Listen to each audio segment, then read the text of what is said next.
सो hi friends, good afternoon. आज हम cover करने वाले हैं पॉलिटी का एक टॉपिक, वेरी इंपॉर्टेंट टॉपिक, जिसका नाम है national emergency. This is undoubtedly one of the most important topics of polity जो आप आज कवर करेंगे हम लोग। और ये कौन से आर्टिकल में आता है कॉन्स्टिट्यूशन में? आर्टिकल 352। तो इसका भी कवरेज करेंगे, ठीक है। सो इमरजेंसी तीन टाइप की होती है, उसमें से फर्स्ट टाइप की ये होती है, इसको आज कवर कर रहे हैं, बाकी भी अगले वीडियोस में कवर करेंगे। तो आइए स्टार्ट करते हैं फ्रेंड्स। मेरा नाम है भानु और हम पूरा डिटेल में एग्जॉस्टिव तरीके से हर चीज पढ़ेंगे सिंपल भाषा में। आइए स्टार्ट करते हैं, ठीक। कुछ फैक्ट्स देख लेते हैं, फिर उस इमरजेंसी के प्रोविजन में आगे चलते हैं। हमारे कॉन्स्टिट्यूशन में जो इमरजेंसी प्रोविजन है वो कौन से पार्ट में है? पार्ट 18 में। पार्ट 18 में, इनको अक्सर रोमन में लिखा जाता है। 18th पार्ट में इंडियन कॉन्स्टिट्यूशन के। दूसरा, कौन से आर्टिकल्स रिलेवेंट है इमरजेंसी प्रोविजन के लिए? 352 से लेके 360 तक। 352 से लेके 360 तक, जो कि पार्ट 18 में आते हैं, ठीक। अब इमरजेंसी प्रोविजन जब अप्लाई हो जाते हैं तो होता क्या है एक्चुअली, वो देख लीजिए। It empowers the central government to deal with the security threat from inside and outside. तो जब भी किसी तरह का थ्रेट होता है, या तो देश के अंदर से या बाहर से, तो उसको डील करने के लिए इमरजेंसी प्रोविजन लगाए जाते हैं। और जब ये प्रोविजन लग जाते हैं तो एक्चुअली चेंजेस क्या आते हैं? स्ट्रॉन्ग सेंटर क्रिएट होता है। तो सेंट्रल गवर्नमेंट काफी स्ट्रांग हो जाती है to effectively deal with the emergency situation, ठीक। तो सेंट्रल गवर्नमेंट के पावर्स काफी ड्रास्टिकली इंक्रीज हो जाते हैं। जब नॉर्मल टाइम चल रहे होते तो हमारा सिस्टम किस तरह से काम करता है? मोर और लेस फेडरल टाइप का। फेडरल मतलब लेवल ऑफ गवर्नमेंट्स होते हैं, सेंट्रल गवर्नमेंट का लेवल और स्टेट गवर्नमेंट का, दोनों की अपनी अपनी पावर्स हैं जहां पे वो रूल्स बना सकते हैं। पर जब इमरजेंसी होती है तो हमारा सिस्टम यूनिटरी बन जाता है। यूनिटरी मतलब एक सिंगल सेंटर ड्रिवन, एक यूनिट, इन द सेंस कि जो डिवीजन ऑफ पावर है वो थोड़ा डाइल्यूट हो जाता है। तो सेंट्रल गवर्नमेंट के पास पावर काफी बढ़ जाती है और स्टेट की पावर्स काफी कम हो जाती है, ठीक है। तो इसको बोलते हैं इमरजेंसी टाइम्स में ये चेंजेस। अब अगर हम यूएसए से कंपेयर करें तो यूएसए में भी फेडरेशन है, पर वहां पे इमरजेंसी प्रोविजंस इस तरह के नहीं जो इंडिया में है। वहां का जो फेडरलिज्म है, मतलब division of power between the central government and the state government, वो बहुत टाइट मोल्ड में है। मतलब वो कंपार्टमेंट बहुत टाइट है, उसको ऐसे तोड़ा नहीं जा सकता। मतलब ऐसी इमरजेंसी यूएसए में नहीं लगाई जा सकती जहां पे स्टेट की पावर कम हो जाए और सेंटर की पावर बढ़ जाए, जो इंडिया में हो सकता है, जिसकी हम लोग आज बात करेंगे। तो बैकग्राउंड बन गई फ्रेंड्स, आइए आगे चलते हैं। टाइप ऑफ इमरजेंसीज, ठीक है। इमरजेंसी तीन तरह की होती है। इस वीडियो में हम पहली टाइप वाली कवर करेंगे। तो तीन कौन सी होती है वो देख लीजिए। पहली होती है नेशनल इमरजेंसी, जो आर्टिकल 352 में कवर करते हैं, जो हम लोग इस वीडियो में पूरी कवर करने वाले हैं। बाकी के वीडियो से बहुत जल्दी मैं बनाऊंगा। सेकेंड टाइप की होती है, इसको हम लोग बोलते हैं प्रेसिडेंट्स रूल या फिर स्टेट इमरजेंसी, ठीक। ये आर्टिकल 356 में कवर होती है। आपने कई बार सुना हो कि उस स्टेट में 356 लगा देना चाहिए, लग गया, उस तरह की बातें, वो भी कवर करेंगे। और तीसरी होती है फाइनेंशियल इमरजेंसी, जो आर्टिकल 360 में कवर होती है। तो these are the three categories. हम आज फर्स्ट कैटेगरी कवर करेंगे, जिसका नाम है नेशनल इमरजेंसी। अब ए टू जेड सारी बातें बताऊंगा मैं आपको, सिस्टमैटिकली समझते जाइएगा और दिमाग में बैठाते जाइएगा, आराम से कहानी बन जाएगी, कोई चिंता की बात नहीं है, ठीक है। चलिए शुरू करते हैं। नेशनल इमरजेंसी, पहली चीज देख लीजिए। आपको फैक्चुअल बातें भी सारी बताऊंगा और एक्सप्लेनेशन या समझने वाली बात भी समझाऊंगा, ठीक है। पहली चीज, नेशनल इमरजेंसी का प्रोविजन कौन से आर्टिकल में? आर्टिकल 352, ठीक है। अब देख लीजिए, who can declare national emergency. अब देखिए साइड लाइन पढ़ लीजिए। President can declare national emergency when security of India or a part of it is threatened by. तो जब भी सिक्योरिटी पूरे इंडिया की या किसी पार्ट की थ्रेटेंड होती है तो ये लगता है नेशनल इमरजेंसी। और उसके तीन क्राइटेरियाज हैं, these are very very important. किस कारण से सिक्योरिटी में थ्रेट हो सकता है? पहला, वॉर। दूसरा, एक्सटर्नल एग्रेशन। और तीसरा, आर्म्ड रिबेलियन। अब पहले एक बात समझ लीजिएगा। एक 44th कॉन्स्टिट्यूशनल अमेंडमेंट एक्ट आया था 1978 में, उसमें जो इमरजेंसी प्रोविजन पहले होते थे, काफी चेंजेस करे गए हैं इसके द्वारा। अब वो चेंजेस की इस पीपीटी में बार बार जिक्र आएगा, इसलिए आखिरी में मैंने एक स्लाइड इसी के लिए बना दिए थे कि 44th वाला हम ठीक से पढ़ पाए, ठीक है। तो बार बार रेफरेंस लेता रहूंगा और आखिरी में मैंने कंपाइल भी कर दिया एक साथ क्लैरिटी के लिए, ठीक है। अब देखिएगा, 1978 में जो 44th अमेंडमेंट आया था, उससे पहले तीन वर्ड्स कौन से थे? वॉर तो था ही, एक्सटर्नल एग्रेशन भी था, उसके बाद जो वर्ड था वो था इंटरनल डिस्टर्बेंसेस। इंटरनल डिस्टर्बेंसेस ये वर्ड था, ठीक है, इंटरनल डिस्टर्बेंस। अब 1978 में जो 44th अमेंडमेंट आया, उसने इस वर्ड को हटा के कौन सा वर्ड रख दिया? Armed rebellion. तो ये शब्द 1978 के बाद आया है because internal disturbances is a very vague and a broad word जिसका मिसयूज भी हो सकता है। और कई बार कहा जाता है कि 1975 की इमरजेंसी मिसयूज करा गया था, ऑल्दो उसके लिए वेरिड ओपिनियंस हैं, पर अब उसको प्रिसाइज बना दिया गया इसके बाद, इसके लिए आर्म्ड रिबेलियन वर्ड को यूज कर लिया। ठीक है फ्रेंड्स, अब देखिए जरूरी बात, तो अब तीन वर्ड्स कौन से हैं? वॉर, एक्सटर्नल एग्रेशन और आर्म्ड रिबेलियन।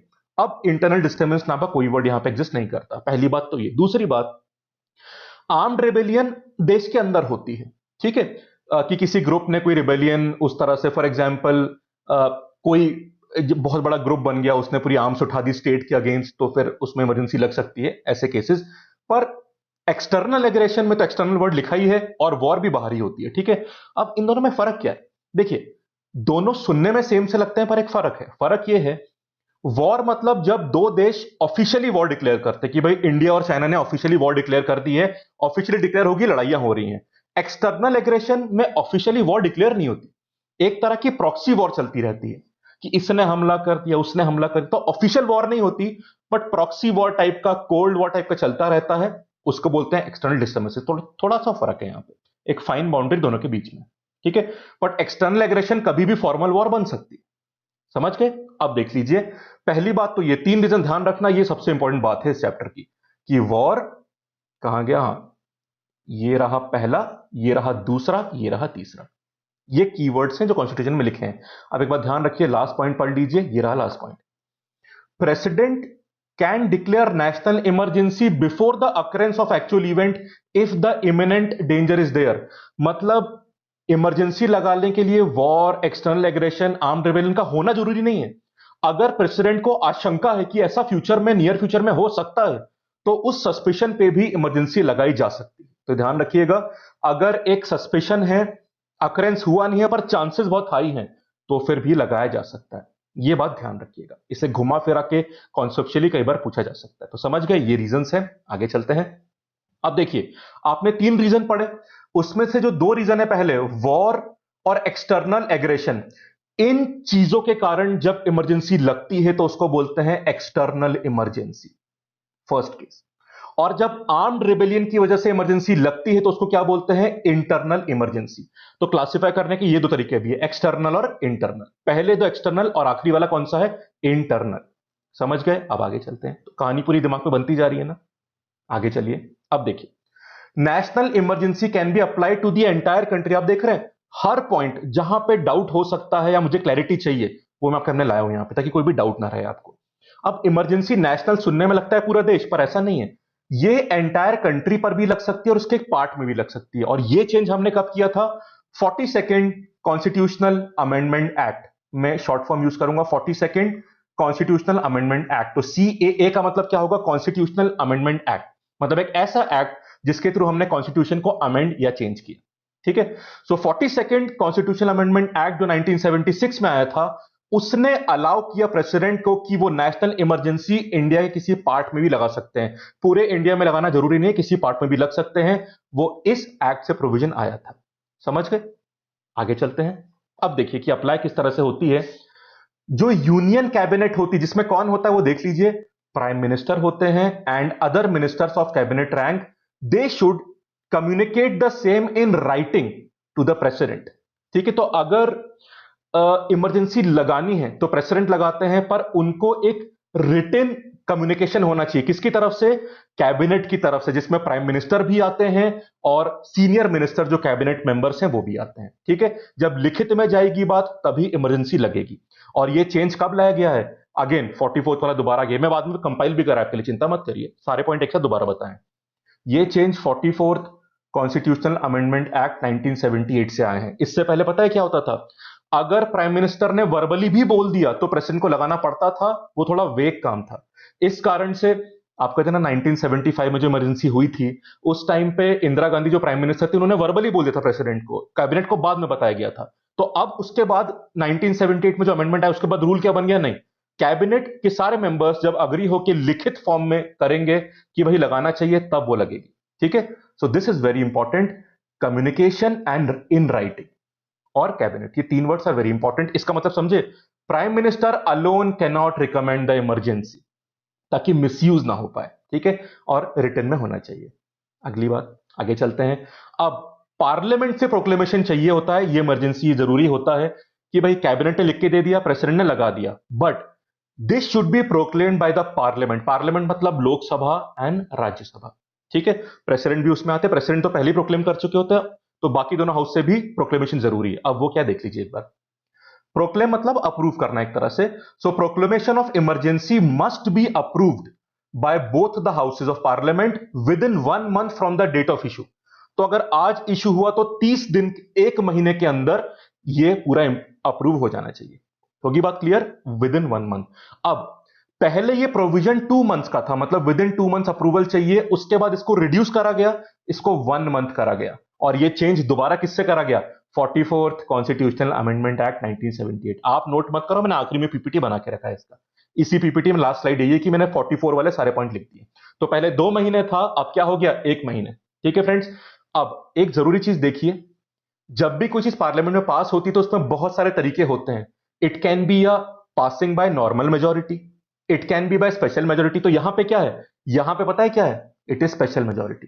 पहले पता है क्या था? Simple majority. अब देखिए अभी का रूल क्या है। This proclamation has to be passed by special majority. अब वो क्या होती है देख लीजिए। मेजोरिटी कितने टाइप की होती है ना, इसके ऊपर मैं अलग पीपीटी बनाऊंगा, पर यहां पे ये वाला समझा रहा हूं मैं आपको। What is special majority? उसका मतलब ये होता है, दो कंडीशन होती है जो दोनों फुलफिल होनी चाहिए, बीच में एंड आता है। 2/3 of the members present and voting, ठीक है, and a majority of total membership of the house.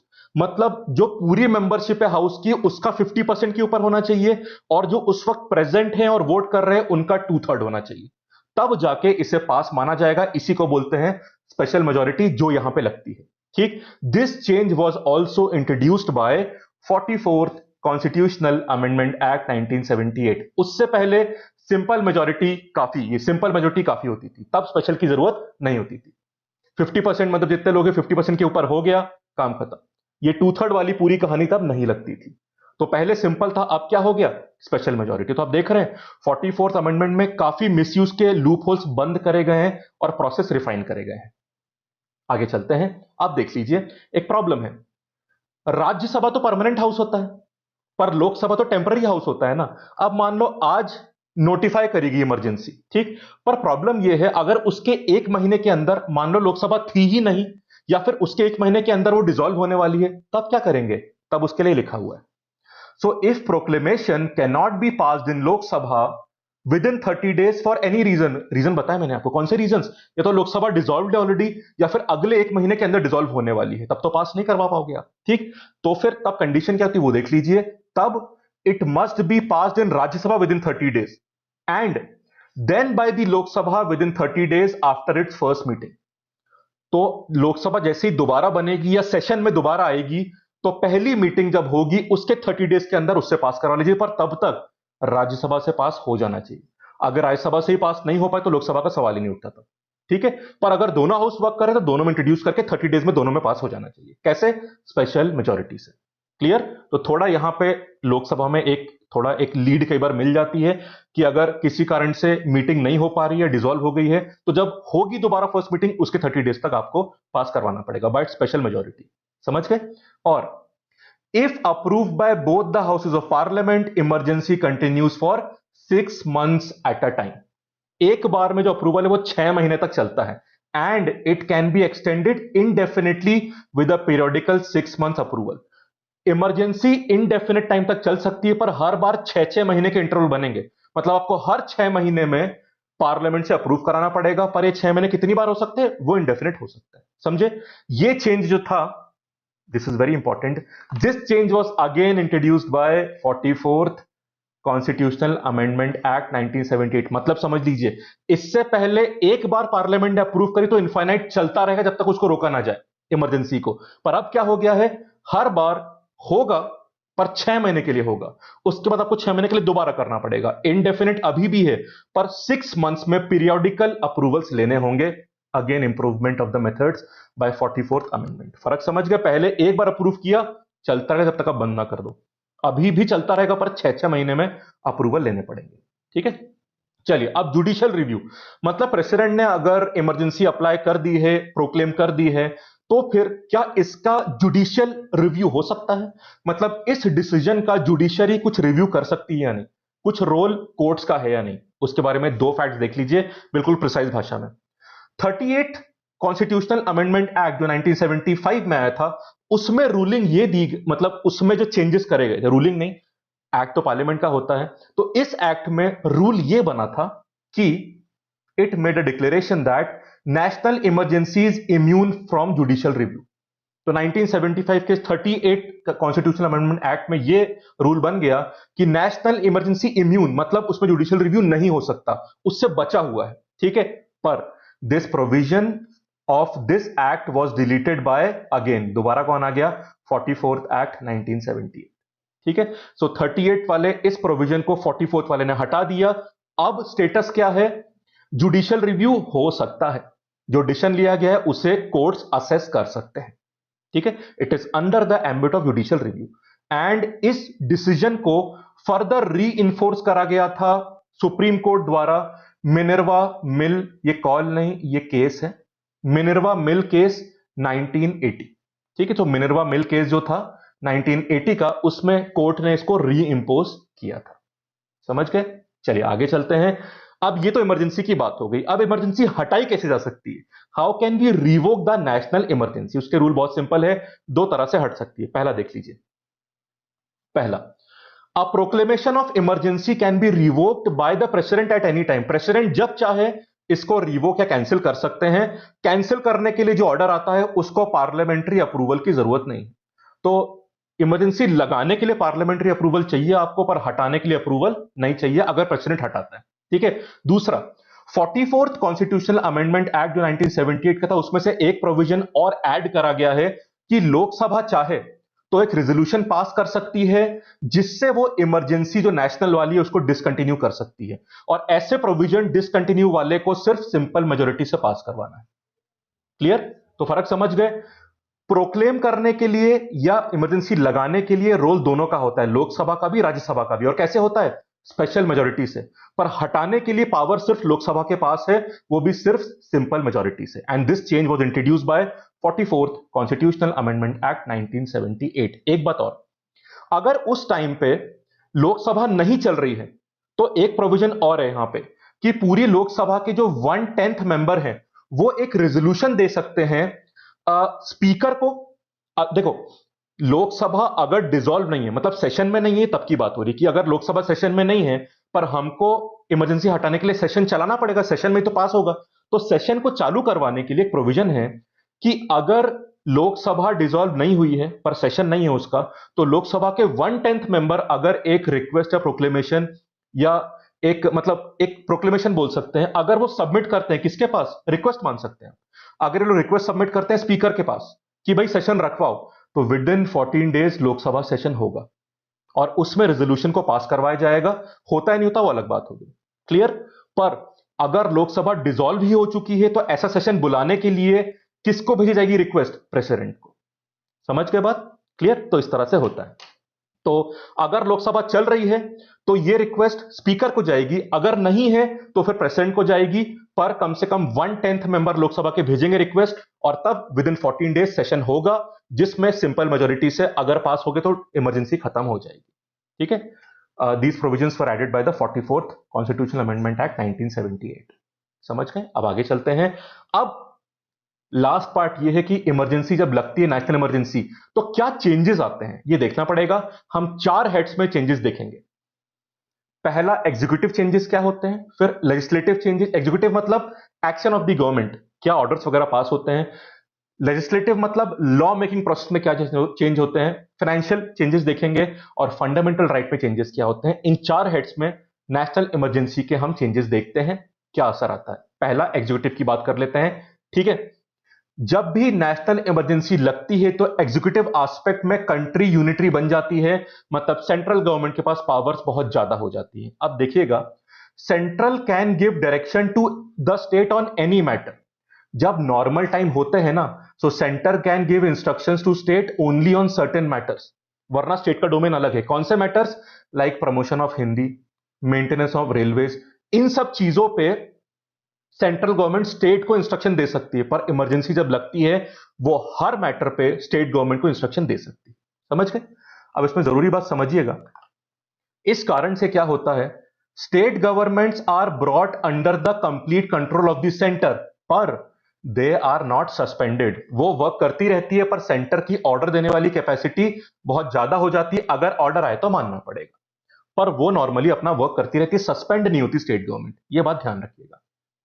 लेजिस्लेटिवली क्या चेंज आ रहा है वो देख लीजिए, उसमें भी चेंज कुछ इस तरह का आता है, मतलब you can observe some centralisation, मतलब कि पार्लियामेंट की पावर बढ़ जाएगी और लेजिस्लेचर की पावर थोड़ी कम हो जाएगी। वो कैसे, देखिए, अब हम लॉ मेकिंग की बात कर रहे हैं तो यहां पे सरकार नहीं, पार्लियामेंट आएगा। Law making, parliament is empowered to make laws on any subject in the state list.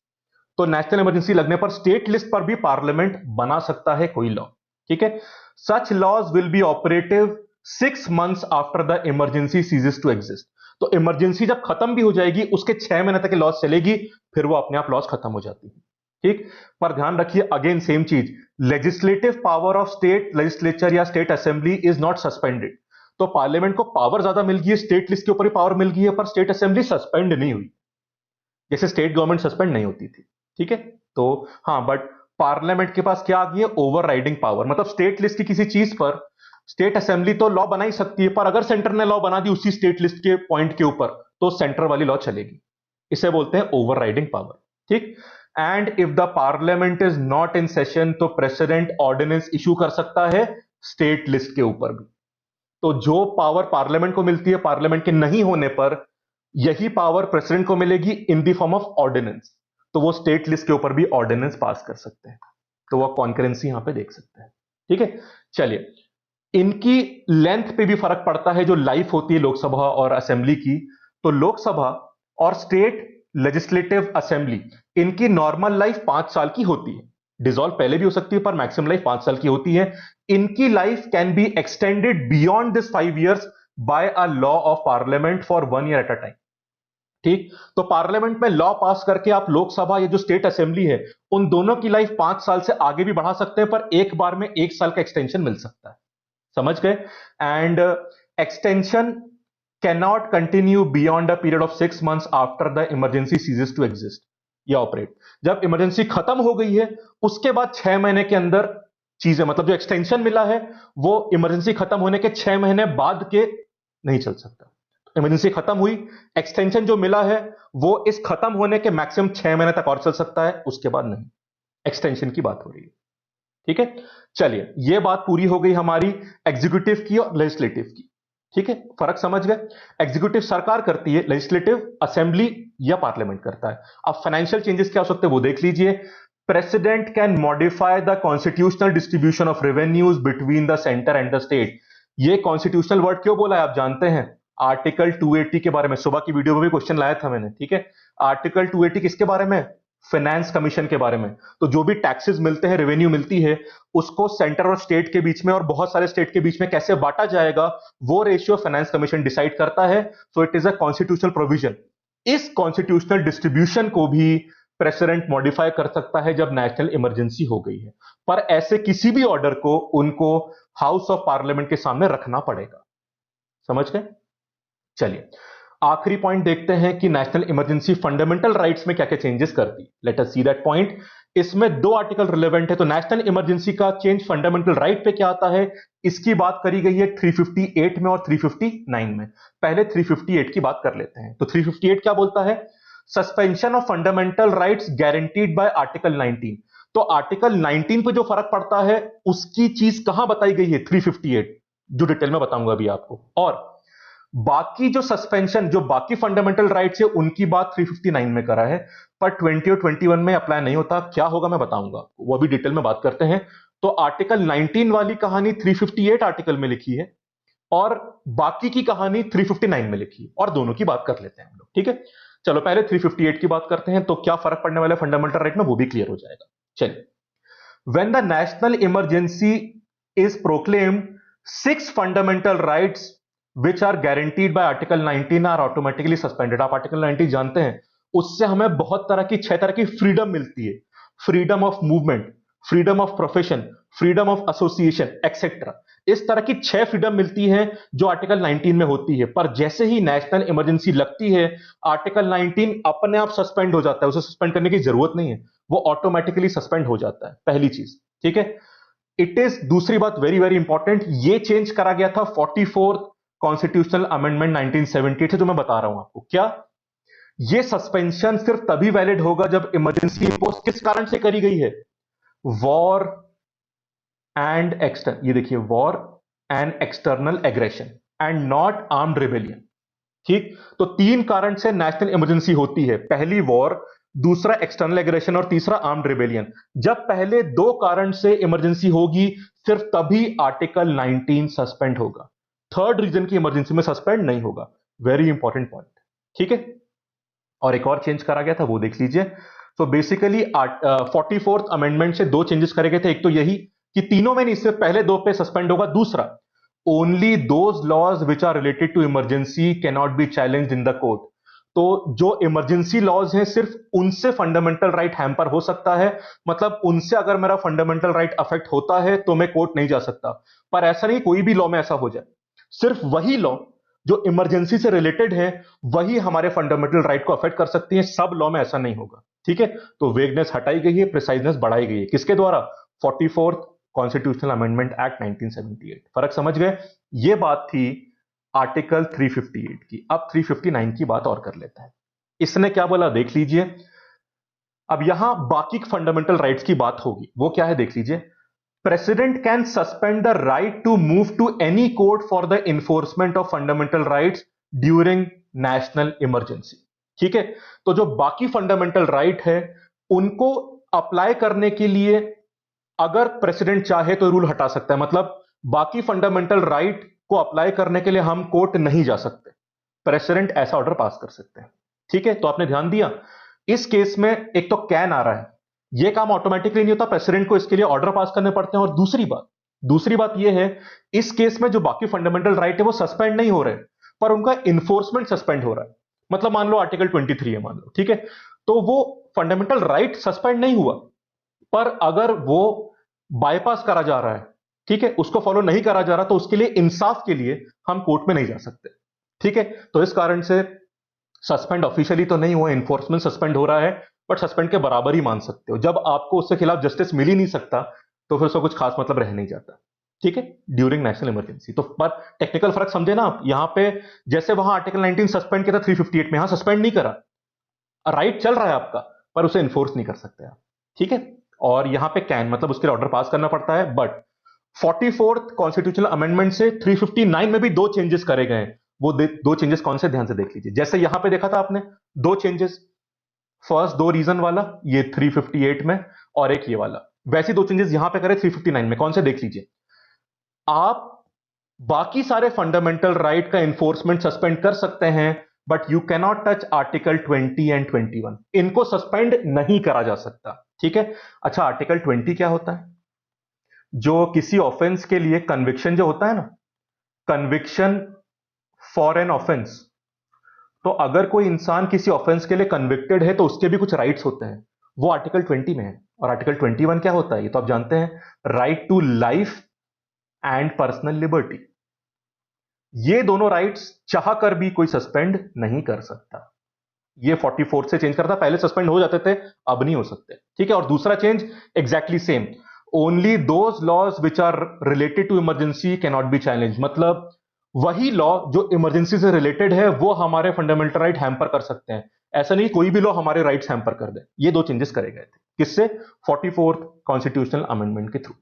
ठीक है फ्रेंड्स, चलिए अब बस 2 चीजें और बची हैं। एक तो हम देख लेते हैं कि हिंदुस्तान में, इंडिया में कब कब नेशनल इमरजेंसी लग चुकी है। आंसर है 3 बार लग चुकी है। कौन सा देख लीजिए।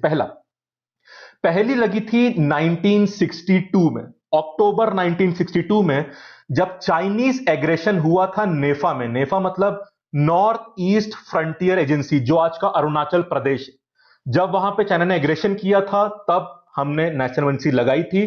So it was the external emergency because of external aggression. तो तब जो नेशनल इमरजेंसी लगी थी 1962 में, किस वजह से लगी थी? External aggression. और ये कब तक चली थी? जनवरी 1968 तक चली थी। एक बार ध्यान दीजिएगा, 1975 जून के आसपास जो पाकिस्तान से वॉर हुई थी, तो उस वॉर के टाइम पे हमको अलग से इमरजेंसी लगाने की जरूरत नहीं पड़ी थी, बिकॉज इमरजेंसी पहले से ही चलती आ रही थी। तो फर्स्ट वाले में दोनों वॉर्स, चाइना वाली भी और पाकिस्तान वाली, कवर हो गई थी। उसके बाद सेकंड वाली कब लगी थी? दिसंबर 1971 में लगी थी, जब पाकिस्तान ने अटैक किया था। तो ये जो वॉर हुई थी, इस कारण से, ये भी कौन सा रीजन था? External aggression. तो 1971 में जो अटैक हुआ था पाकिस्तान की तरफ से, वो जो पूरा वॉर हुई थी उस टाइम पे, तो उस समय पाकिस्तान के अटैक की वजह से इमरजेंसी सेकंड बार लगी थी। Reason was external aggression. And the third time was June 1975, जो फेमस इमरजेंसी जो हम बोलते हैं ना कि इमरजेंसी में ऐसा होता वैसा हुआ था, ये इसी वाले की बात होती है जो इंदिरा गांधी जी ने लगवाई थी। ठीक है, तो 1975 जून में लगी थी नेशनल इमरजेंसी। वो किस लिए था? Because of internal disturbances. और आप जानते हैं कि 44th कॉन्स्टिट्यूशनल अमेंडमेंट एक्ट जो 1978 में आया था, उसमें क्या हो गया था? इंटरनल डिस्टर्बेंस वर्ड को हटा दिया गया था, और कौन सा वर्ड आ गया था? Armed rebellion. Internal disturbance word, इस वर्ड को हटा दिया था, और नया वर्ड क्या था? Armed rebellion. ये थी दूसरी। अब ध्यान दीजिएगा, 1975 में जब नेशनल इमरजेंसी लगी थी, उस टाइम पे एक इमरजेंसी पहले से चली आ रही थी, ये 1971 वाली खत्म नहीं करी थी, तो फिर भी दोबारा लगा दी गई थी। और सेकेंड और थर्ड इमरजेंसीज जो 1971 और 1975 वाली थी, उन दोनों को कब एंड करा गया, कब रिवोक करा गया? मार्च 1977। ठीक, तो एक 71 से पहले से चली आ रही थी, फिर 75 में दोबारा लगा दी गई, पिछली चल रही थी फिर भी लगा दी, और दोनों को, सेकंड और थर्ड को, मार्च 1977 में रिवोक कर दिया गया। ये हमारी पूरी हिस्ट्री है। 1975 वाली इमरजेंसी काफी कंट्रोवर्शियल मानी जाती है, बाकी तो रीजनेबल थी ऑब्वियसली, क्योंकि वो चैलेंजिंग सिचुएशन थी, बट यहां पे इट इज वेरी कंट्रोवर्शियल, इसको लगाना था या नहीं। इसलिए 44th अमेंडमेंट में काफी रीजनेबल चेंजेस करे गए ताकि इसको मिसयूज ना करा जा सके। ये लिस्ट आप देख सकते हैं friends. Last slide for this important chapter. हमने कम से कम 10 से 15 बार इसकी बात करी। 44th constitutional amendment act of 1978। अब उसके सारे चेंजेस मैंने एक साथ ले आया हूं। अब ध्यान दीजिएगा, 44th वाले अमेंडमेंट में सिर्फ ये चेंजेस नहीं हुए थे, और भी काफी हुए थे, पर नेशनल इमरजेंसी के बारे में ये चेंजेस हुए थे। तो 44th वाले ने नेशनल इमरजेंसी में क्या चेंजेस करे थे, सिर्फ वो यहां पे लाए हूं मैं आपके लिए, जो इस पीपीटी में बात कर रहा था मैं। पहला देख लीजिए। पहली चीज, वर्बली काम नहीं चलेगा, कैबिनेट को रिटन रिकमेंडेशन देना पड़ेगा, सिर्फ पीएम की बात से काम नहीं चलेगा, पूरी कैबिनेट रिटन में जब देगी तब इमरजेंसी लगेगी। सेकंड चीज, replacement of internal disturbance word with armed rebellion, इसकी बात कर चुके हैं। तीसरा, जो पार्लियामेंट को रेटिफाई करना है उसके लिए पहले 2 महीने थे, पर अब कितना टाइम हो गया? अ मंथ, मतलब 1 मंथ। ठीक है, 1 महीने में, पहले 2 था अब 1 कर दिया, बोथ लोकसभा राज्यसभा। ठीक है, उसके बाद power to Lok Sabha to revoke emergency, पहले पावर सिर्फ प्रेसिडेंट के पास थी, पर अब लोकसभा भी इसको रिवोक कर सकता है। बाय कौन सी मेजोरिटी? Simple majority. प्रोक्लेम करने के लिए स्पेशल चाहिए होती है, हटाने के लिए सिंपल वाली काफी होती है। ठीक है, देन प्रोक्लेम अगर करना है लोकसभा राज्यसभा को, तो पहले चलती थी सिंपल मेजोरिटी, पर अब क्या आ गया? Special majority. तो लोकसभा राज्यसभा मिलकर जब स्पेशल मेजोरिटी से पास करेंगे तब इमरजेंसी लगेगी।